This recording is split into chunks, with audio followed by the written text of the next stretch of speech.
வணக்கம். நான் உங்கள் அன்பான சயின்டிஃபிக் வேதிக் அஸ்ட்ராலஜர் ஆஸ்ட்ரோ அருஞ்சி பேசுகிறேன். நல்லது நினைப்போம், நல்லதே நடக்கும். இப்போ பாருங்க, இந்த வீடியோவில் நம்ம என்ன பார்க்க போறோம்னா, மார்ச் 2026 எத்தகைய ஒரு பலாபலன்கள் நிறைந்த ஒரு மாதமாக மேஷ ராசிக்காரர்களுக்கு இருக்க போகுதுன்னு பார்க்குறோம். 2026 ஆண்டு பிறந்துருச்சு. இப்போ பிப்ரவரி மாதம் முடிந்து மார்ச் மாதம் வரும் பொழுது கிரக அமைப்பு, ஆண்டு கிரகத்தின் அமைப்பு, அதே சமயத்தில் மாத கிரகத்தின் அமைப்பெல்லாம் எப்படி ஒரு அமைப்பில் இருந்து அந்த மேஷராசிக்காரர்களுடைய வாழ்வாதாரத்தை எப்படி நிர்ணயிக்குது அப்படிங்கிறத சயின்டிஃபிக் வேதிக் அஸ்ட்ராலஜி முறையில், அதாவது மூட நம்பிக்கையில் போகாமல் மிகைப்படுத்தாமல் உள்ளது உள்ளவாறு ஒரு கிரகம் எப்படி இருந்தால் எது மாதிரி கர்ம பலன் நமக்கு கொடுக்கும் அப்படிங்கிறத துல்லியமாக இந்த வீடியோவில் நம்ம சயின்டிஃபிக் வேதிக் அஸ்ட்ராலஜி முறையில் ஒளி தத்துவ அடிப்படையில் நம்ம பார்க்க போகிறோம். இப்போ பாருங்கள், ராசிக்கு 3ஆம் இடத்துல குரு நீடித்து இருக்கிறார். விரயசனி கடந்த ஒரு வருடமாக போய்கொண்டு இருக்கிறது மேஷராசிக்காரர்களுக்கு. 12ஆம் இடத்துல சனி இருந்து எல்லா வயசு வித்தியாசம் இல்லாத மேஷராசிக்காரர்களுக்கு சில மாற்றங்களை கொடுத்து கொண்டிருக்கிறது. அதாவது தொழில் வேலை சம்பாதிக்கக்கூடிய மேஷராசிக்காரர்களுக்கு விரயங்களையும் கொடுத்து கொண்டிருக்கிறது, செலவுகளையும் கொடுத்து கொண்டிருக்கிறது. ஏன்னா 12ஆம் இடத்துல சனி இருக்கும் பொழுது சனி எந்த இடத்துல இருக்கிறாரோ அந்த இடத்த ஆக்டிவேட் பண்ணுறார் அப்படிங்கிறது தான் இந்திய வேத ஜோதிடத்தோட அடிப்படையான ஒரு அமைப்பு. ஸோ விரயசனி போய்கொண்டிருக்கக்கூடிய மேஷராசிக்காரர்களுக்கு சில பேர்த்துக்கு இடம் மாற்றங்கள் உண்டு, சில பேர்த்துக்கு தூர பிரதேச பயணங்கள் உண்டு, டிராவலிங் அதிகமாக இருக்கக்கூடிய அமைப்பு இருக்குது. அதே சமயத்தில் நிறைய பேர்த்துக்கு செலவுகள், அந்த செலவுகள் சுப செலவுகளாக போய்கொண்டிருக்கிறதா, அதாவது தேவையான ஒரு இன்வெஸ்ட்மெண்ட்டாக போய்கொண்டிருக்கிறதா, அல்லது தேவையற்ற செலவுகளாக போய்கொண்டிருக்கிறதா அப்படிங்கிறது உங்களுடைய தசாபுக்திகள் எப்படி போகுது, உங்கள் லக்னத்தில் எப்படி இருக்கிறத வச்சு தான் நம்ம சொல்லுவோம். இப்போ பொதுவாக சனி 12ஆம் இடத்துல இருக்கிறப்போ விரயசனியாக போயிட்டு இருக்கு. குரு 3ஆம் இடத்துலேருந்து 7ஆம் இடம் 9ஆம் இடத்தை பார்க்கிறார். அதே சமயத்தில் 11ஆம் இடத்தையும் பார்க்குறாரு. இப்போ பாருங்கள், இந்த மார்ச் மாதம் பார்த்தீங்கன்னா ஒரு விசித்திரமான ஒரு மாதமாக வருகிறது. ஏன்னா உங்களுடைய 11ஆம் இடம் என்று சொல்லப்படுகிற லாபஸ்தானத்தில் ராகு இருக்கிறார், சூரியன் இருக்கிறார், செவ்வாய் இருக்கிறார், புதன் இருக்கிறார். அதை 4 கிரகத்தையும் குரு பார்க்குறார். சுக்கிரன் பார்த்தீங்கன்னா சனியோட சேர்ந்து மார்ச் 1ஆம் தேதியிலிருந்தே 12ஆம் இடத்துல இருக்கிறார். ஸோ இது ஒரு அற்புதமான ஒரு அமைப்பு. எது மாதிரி அமைப்புன்னு பார்த்தீங்கன்னா, உங்களுக்கு இதுவரை நீங்கள் கடந்த ஒரு வருடமாக செய்த உழைப்புகள் எல்லாத்துக்குமே ஆதாயம் பெறக்கூடிய ஒரு அமைப்பாக, கொஞ்சம் நீங்கள் லாபங்கள் பெறக்கூடிய ஒரு அமைப்பாக இருக்குங்க. எப்படி இருக்கு? 11ஆம் இடம் என்று சொல்லப்படுகிற லாபஸ்தானத்தில் உங்களுக்கு உங்களுடைய ராசி அதிபதியே இருக்கிறது ரொம்ப நல்லது.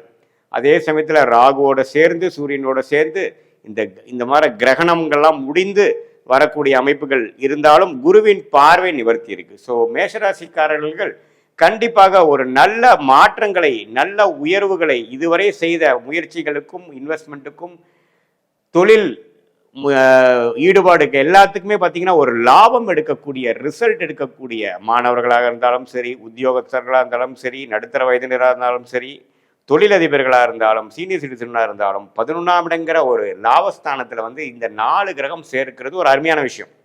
அதை குரு பார்க்கிறது இன்னுமே பெட்டர். குரு பார்த்தால் கோடி நன்மை. ஸோ அதனால் பார்த்தீங்கன்னா இதில் என்ன ஒரே ஒரு விஷயம்னா, ராகுவும் சூரியனும் சேர்றார்.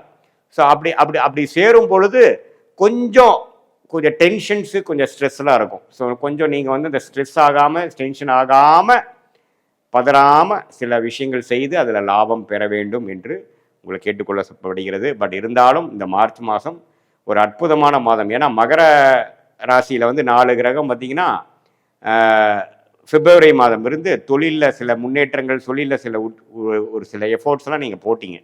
அதெல்லாம் கொஞ்சம் லாபம் வரக்கூடிய அமைப்பு, கொஞ்சம் பெட்டரான ஒரு அமைப்புக்குள்ளே இப்போ தான் நீங்கள் கொஞ்சம் வரீங்க. தலை தூக்குற மாதிரி ஒரு விஷயங்கள் வருகிறது. வரவேண்டிய பணம், வம்பு வழக்குகளால் வரவேண்டிய செட்டில்மெண்ட்டு, நமக்கு எந்த மாதிரி ஒரு ஒரு ஒரு ஒரு விஷயத்தை எதிர்பார்க்குறோமோ, ஒரு வேலையில் ப்ரொமோஷன், அரசு உத்தியோகத்தில் இருக்கிறவங்களுக்கு ஒரு ப்ரொமோஷன் மாற்றம், டிரான்ஸ்ஃபர் கம் ப்ரமோஷன், இது மாதிரி பல நல்ல விஷயங்கள் காத்து கொண்டு இருக்கக்கூடிய அற்புதமான ஒரு மாதமாக மார்ச் 2026 மேஷராசிக்காரர்களுக்கு கண்டிப்பாக உண்டு. இதில் பாருங்க, மார்ச் 15ஆம் தேதிக்கு அப்புறம் சூரியன் 11ஆம் இடத்துலேருந்து 12ஆம் இடத்துக்கு போகிறார்.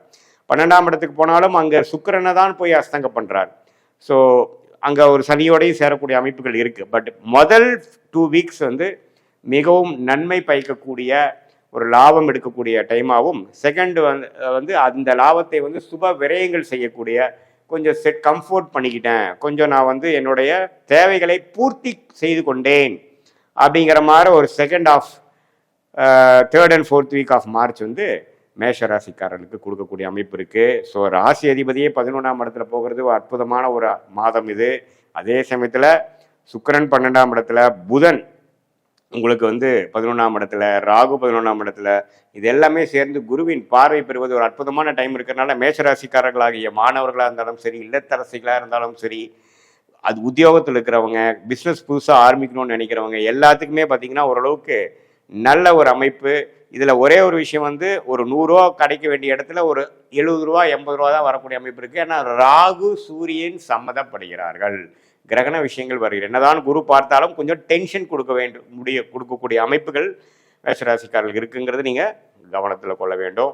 மற்றபடி பார்த்தீங்கன்னா ஓரளவுக்கு அருமையான ஒரு அடுத்த வரக்கூடிய குரு பயிற்சி, மேஷராசிக்கு அருமையான குரு பயிற்சி ஜூன் மாதம் வருது. அதுக்கு வேணுங்கிற ஃபவுண்டேஷனான வேலைகள், ஸ்டார்டிங் விஷயங்கள்லாம் வந்து செஞ்சு ஓரளவுக்கு அடுத்த லெவல் ஆஃப் ஸ்டேஜஸ்க்கு நீங்கள் லைஃப்பில் போகக்கூடிய ஒரு அற்புதமான ஒரு மாதமாக மார்ச் 2026 மேஷராசிக்காரர்களுக்கு இது பொதுவான ஒரு பலனை தவிர, உங்களுடைய ஜென்ம ஜாதகத்தில் நீங்கள் பிறந்த தேதி, பிறந்த நேரம், பிறந்த ஊரை வைத்து உங்களுடைய ஜாதகத்தை போட்டு நீங்கள் எந்த லக்னத்தில் பிறந்தீங்க, அந்த லக்னாதிபதி எப்படி இருக்கிறார், அந்த லக்னத்துக்கு இப்போ என்ன தசா போயிட்டு இருக்கு, புக்தி எப்படி போயிட்டு இருக்கிறது, தசைக்கும் புக்திக்கும் உள்ள சம்மதங்கள் எப்படி, தசநாதனும் புக்திநாதனும் எந்த ஸ்தானபலம் திக்பலத்தில் இருக்கிறார், இப்போ நம்ம சொன்ன அந்த கோச்சார அமைப்பில் இந்த மேஷராசிக்கு இந்த தசநாதனும் புக்திநாதனும் எந்த இடத்துல போயிட்டு இருக்காங்க, எப்படி வராங்க, இதெல்லாம் ஒருங்கிணைத்து நாம் பார்க்கும் பொழுது உண்மையே துல்லியமான பலன்கள் எப்படி ஷார்ட் டேர்ம் எப்படி இருக்க போது, அடுத்த 6 மாதங்கள் எது மாதிரி விஷயத்தில் நம்மளுடைய வாழ்க்கை பயணம் திரும்ப போகிறது, எது மாதிரி விஷயங்கள் காத்திருக்குது, எது மாதிரி விஷயங்கள் நமக்கு வர வாய்ப்புகள் இல்லை அப்படிங்கிற மாதிரி விஷயங்களெல்லாம் நம்ம டிஃப்ரென்ஷியேட் பண்ணி பிரித்து பார்க்கக்கூடிய அமைப்பு உங்களுடைய ஓன் ஜாதகத்தை தசாபுக்திகள் அடிப்படையில் துல்லியமாக பார்த்து இந்த கோச்சாரத்தையும் மிக்ஸ் பண்ணி பார்க்கும் பொழுது both short term and long term 1 year 2 year 3 year down the line வந்து எது மாதிரி ஒரு அமைப்பு உங்களுக்கு காட்டுகிறது, எது மாதிரி ஒரு விஷயத்தில் உங்களுக்கு சக்ஸஸ் வருது, உங்களுக்கு வெளிநாடு வாய்ப்பா, உள்நாடு வாய்ப்பா, தொழிலா, வேலையா, உயர் படிப்பு எது மாதிரி படிக்கலாம், எந்த மாதிரி துறையில் நம்ம ஜெயிக்கலாம், எந்த மாதிரி தொழில் நமக்கு நம்ம ஃபார்ச்சுனேட்டாக நம்ம லக்கியாக இருக்குது, எந்த தொழில் நம்ம தொடக்கூடாது, எந்த நேரத்தில் எது ஸ்டார்ட் பண்ணலாம், எந்த நேரத்தில் இடம் வாங்கலாம், எந்த நேரத்தில் வீடு வாங்கலாம், எப்போ நாம் வந்து ஒரு இடத்த விற்கலான்னு ட்ரை பண்ணுற இடத்த எப்போ அது விற்கும், இது மாதிரி பல விஷயங்கள் தெரிஞ்சு அதுக்கு தகுந்த மாதிரி நீங்கள் காய்கள் நகர்த்தி அதுக்கு தகுந்த மாதிரி முயற்சிகளை செய்து திட்டங்களை தீட்டி நீங்கள் ஒரு விஷயமும் நீங்கள் செய்யும் பொழுது இந்த ஜோதிடம் மூலமாக, இந்திய வேத ஜோதிடம் மூலமாக, சயின்டிஃபிக் வேதிக் அஸ்ட்ராலஜி மூலமாக நீங்கள் பயன் அடைந்து தேவையற்ற விஷயங்களும் தேவையற்ற பொருளாதாரத்தையும் நீங்கள் தேவையில்லாமல் வீணாக்காமல் சரியான நேரத்தில் சரியான முயற்சிகளை செய்து வாழ்க்கையில் வெற்றி பெற முடியும் என்று சொல்ல விரும்புகிறேன். மீண்டும் மற்றொரு காணொளியில் சந்திப்போம். நன்றி, வணக்கம்.